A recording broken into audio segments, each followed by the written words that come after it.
We're entering Klingon space, Captain, reported Salute You. I believe that we are as yet undetected.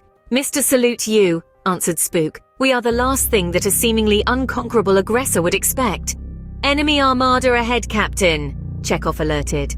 6 Klingon vessels on long-range scan, speed, WEFT 8, heading 135 degrees, class, all dead naught. Spook, said Jim. They are on a direct attack vector to Starbabe 24, sir. Uhura, transmit emergency message on narrowband to Starbabe 24 as follows. Starbabe 24, copy Enterprise, invasion. Evacuate the Starbabe immediately. Authority Quadrangle Command Code 363. Scotty, get the Enterprise out of there. Live to fight another day. Code RS-25 now. Little use, Captain, analyzed Chekhov. The message will arrive only 4 minutes ahead of the Klingon fleet. Pursue them, Mr. Salute You. Go to maximum weft. We now have maximum weft, sir. Weft 9.3. Contact in 3 minutes. Chekhov, launch a barrage of long-range energy torpedoes, wide dispersal range. They're launching now, Captain. 1 hit, sir, on the klaxon. They were unprepared. The ship is now drifting in space. Salute You, get a tractor beam on that ship. Let's steal it and learn its secret. Scan, Spook. 4 Klingon ships are continuing on to attack Starbabe 24. The rear ship, the Klinkdom, has slowed and is firing on the disabled klaxon. The klaxon has just been obliterated, sir, and all of her secrets along with her. Close in Salute You, put sensors on maximum record, retain sensor scan data in all computer banks, including that of both shuttlecocks. Get ready to take a picture of the death wave. Chekhov, launch all remaining energy torpedoes at the Klingon fleet. Launched. They're still firing on the Starbabe, sir. Steady, Salute You. Get in there and record all emanations. Take their snapshot. Chekhov, continue to fire from all remaining banks at will. Fire phasers when in range. We've destroyed another Klingon ship, sir. Starbabe 24 has been destroyed, sir. The shells took only 3 hits from the death wave and then collapsed, reported Spook. Miss Rind was on that base, lamented Quirk. Miss Rind was on that base, lamented Quirk. Any survivors, Spook? No life form readings, Captain. No survivors. I'm reading only Starbabe debris. The Starbabe no longer exists. It was not a survivable situation. Now switching to short range. Wait, Captain. Short range reports 1 life form aboard the Enterprise. The ship is limping away under emergency impulsive power. No other survivors on board. Heading classified. Starbabe 25. But, Chekhov interrupted, 1 man cannot fly a starboat. Scuddy can, answered Quirk. He must have flown her right out of dry dock just before the death wave hit. What a sight that must have been. But there is no Starbabe 25. It was never built, said Chekhov. Chekhov, continue firing to divert their attention. We must dump our precious sensor data to the Enterprise, for they haven't detected her escape. Uhura, transmit computer sensor images to the Enterprise. The Klingons are turning back on us, yelled Chekhov. Hold position until the data transfer is complete and Scuddy's Enterprise is safely away. Hold their attention on us. We can't outrun them and we have few remaining weapons. The Enterprise is the Federated's only hope now. We'll distract them from her. The Klingon ships are all on us now, Captain. Sensor scan data dump now complete, said Uhura. Salute You, full astern, emergency weft. Chekhov, jettison space recorder and captain's log. Spook, do we have any defense? Insufficient data, Captain. I am analyzing the death wave data. There's no time for analysis now, Spook. Give me something. Anything. Captain, reported Chekhov. The death wave. They have fired it at us. Salute You, evasive maneuvers. Already tried, Captain. The death wave is directional and is matching us move for move. It's as if it were somehow attracted to us. Chekhov, fire into it. I've already tried that, sir. There's no effect. Saludu, do we have emergency weft? Yes, Captain, we have weft 10.75. Spook, I need whatever analysis you have right now. Guess if you must. It's no good, Jim. The death wave has accelerated to weft 15. We'll be overtaken by it in approximately 3.21 minutes. There are 2 more waves behind it, spaced 1 minute apart. The wave reads as a pure graviton shell encasing pure antiquarks, which accounts for its attractive power. Theoretically, this is not possible without containment and on this large of a scale.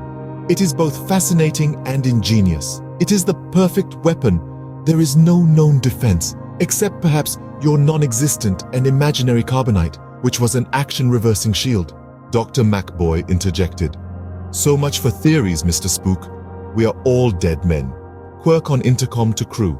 prepare the shuttlecocks for escape maneuver 6. Spook, set the impulsive engines on overload and disengage the dish section. Stage the explosion to coincide with the arrival of the death wave. Maybe it will slow it down and buy us some time. Set and disengaged, dish section separating now. No good, Jim. The death wave was slowed by only 30 seconds. Contact with us in 40 seconds. Salute you. On my command, divert all power to shells, including weft drive. Then, on my subsequent command, revert back to emergency weft. Spook, any defense? Insufficient data, Captain. Damn it, Spook, give me anything. Speculation, anything. How would you make this kind of weapon? Spook pondered the question, not used to using intuition. Contact in 5 seconds, reported Chekhov. Engineering. Prepare shuttlecocks for departure, instructed Quirk. Now, salute you. Shift all power to shells. Captain, stuttered Spook, having only his human side to rely on now. Perhaps it is attracted by gravity to objects that exceed a certain mass threshold. If we can only somehow get far enough away from the main hull and give it a clear choice. We're going sublight now, Captain, reported Salute You. Contact with the wave, now. Spook, damage? Forward shells obliterated. Rear shells holding, but damaged. They will not survive another hit. Contact with the second wave in 2 minutes. Chekhov, you have 30 seconds to find us a Class M planet 4 weft 10 minutes away from here. Maybe we can transport onto it. I already have it in mind, Captain, but it's way out of our transporter range. Then we'll have to use the shuttlecock. Captain, Commander Clank is on the screen, said Uhura. He says you will now get what you deserve by his revenge. Ignore him, Uhura. Salute You. Turn us around so that our rear shells are between us and the next wave. Continue emergency weft. Crew, implement escape maneuver 6. Evacuate bridge. Board shuttlecocks Galahad and Lancelot. Abandon ship. Now. Go. No good, Captain, replied Mr. Spook. My analysis indicates that the shuttlecocks will not achieve escape distance from the death wave in time. Recommend amendment. Change to escape maneuver 6B. Quirk agreed. Good, Spook. Engineering, do you copy? Transfer all command to shuttlecraft computer. We are going to use the cargo bay transporters to transport both entire shuttlecocks as far away as possible, with us inside them, hopefully materializing again with them in space. Engineering now refocuses the cargo bay transporters on the shuttlecocks and directs them towards the next solar system. This is escape maneuver 6B. The crew boards the shuttlecocks just as the second death wave comes crashing into the ship. All shells are gone, Captain. 1 minute to the next wave, reports Spook. Implement self-destruct, activate transporter remotely, energize.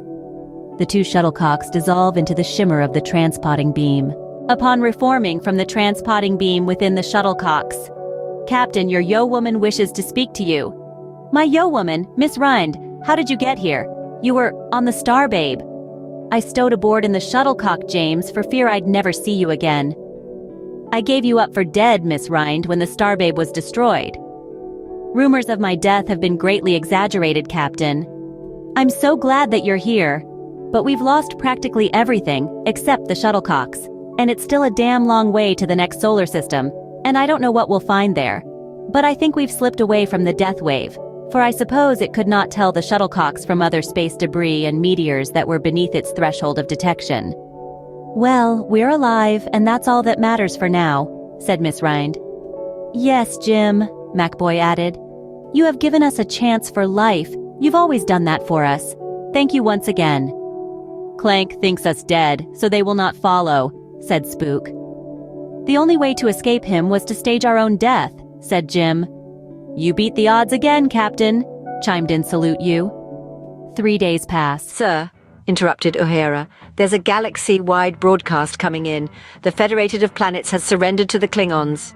We still have Starbabe 25, Quirk noted. What you do not know, since it's not in any Starfleet computer but can now be told, is that Starbabe 25 exists behind an invisibility shield. It is a major research center. If Scotty can make it there with the sensor recordings that we so painfully gathered, then there is yet hope for the Federated. As for the Federated surrendering, it is the Doomsday Defense Plan. It avoids immediate war and destruction by leaving the Federated planets open to rule by the Klingon Empire, which would take years to happen anyway. Meanwhile, Starfleet Commandment has not surrendered and has dispersed its remaining ships. You mean they're in hiding? Interrupted MacBoy. Yes, Boons, they're in hiding until a defense can be found. In fact, some ships may even use the trans-weft drive to go to the next galaxy. There is no alternative at this time, Doctor, Mr. Spook reminded him. The captain continued.